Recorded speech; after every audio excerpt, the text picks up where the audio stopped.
We begin with that breaking news on the ongoing fallout surrounding Silicon Valley Bank. Yeah, U.S. government announcing unprecedented steps to help customers of SVB access their money following the bank's collapse. Okay, here's a live look at the big board. It's been going up and down all day, but the Dow right now up more than 115 points. Wall Street is likely reacting favorably to President Joe Biden, who offered assurance that the U.S. banking system is safe this morning. But bank shares in Europe and Asia plunged today as a result of the fallout.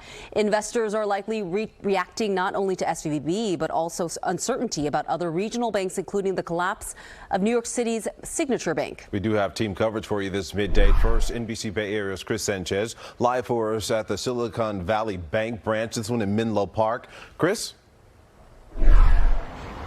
Oh, hi there. I just talked to a customer who is a small business owner, the owner of a gallery here in Menlo Park, and she said she came here today to take out some money that fortunately she doesn't need to make payroll. That was really a savings account, but she's relieved that she was able to get it and move it to another fund somewhere else. And there has been a steady line of people showing up here to try to access their money since they haven't been able to do that since Friday. And we know that the president is trying to assure people that this is all going to be okay. Now, there is also a representative from the FDIC, the Federal Deposit Insurance Corporation, talking with bankers and employees, though not yet with us.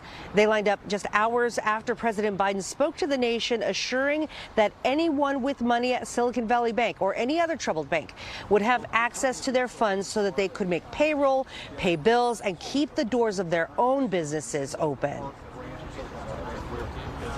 This is an important point. No losses will be borne by the taxpayers. Let me repeat that. No losses will be borne by the taxpayers. Silicon Valley Bank is not the only bank the federal regulators are having their eyes on. First Republic Bank of San Francisco shares are tanking. New York-based Signature Bank also was shut down. But by backstopping all deposits, insured and uninsured, the Federal Reserve is trying to buy a little time for investors to settle down.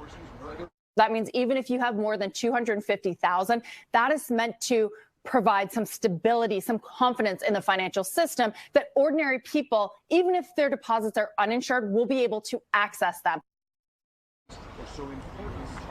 So anything over $250,000 is technically uninsured if it's in one bulk account. So the advice is, if you have that much money, which is a lot of money for an individual, but maybe not a lot of money for a small business, if you have that amount of money in a bank, make sure you break it into smaller amounts and even consider investing in separate banks so you don't have all of your money in one place. We'll continue to follow the fallout here at SVB in Menlo Park. Kris Sanchez, NBC Bay Area News. All right, Kris, thank you. Now, at the Santa Clara SVB headquarters building, we saw lines forming earlier this morning as many of those people there went to get their money out. Yeah, our Scott Budman picks up our team coverage. And Scott, you also saw federal officials passing out donuts to those in line? Yeah, Gia and Marcus, the federal officials from the FDIC that have taken over Silicon Valley Bank dispensed advice all morning long, and yes, they even brought some donuts, and we have video of that. They've been here since about 7:30, and people have been lining up since about 7 o'clock this morning, waiting in line to get their money, waiting patiently. And the good news was, after a weekend of nail biting, they found out they'd be able to get their money. Now, I should say, you certainly do not have to line up outside the bank to get the money that is coming to you from SVB. The FDIC has an online way to do this. I'm told that that's taking a little while, but as we have seen here, it's also taking a while. People are waiting in line. At 9 o'clock, when the branch opened here in Santa Clara, people were allowed in 2 by 2. We've talked to a few people who did get their money. Most don't want to go on camera. Did talk to one startup CEO, though, who says this has been something of a lesson for him. He will likely move his money to more diverse places, but for now, he says he is grateful to get the money out of the bank because now, among other things, he can make payroll. We hope to have the money as close as it can be to somewhere where I feel a lot safer about it, and learn a bit more about exactly what's going on, because things are moving very, very quickly.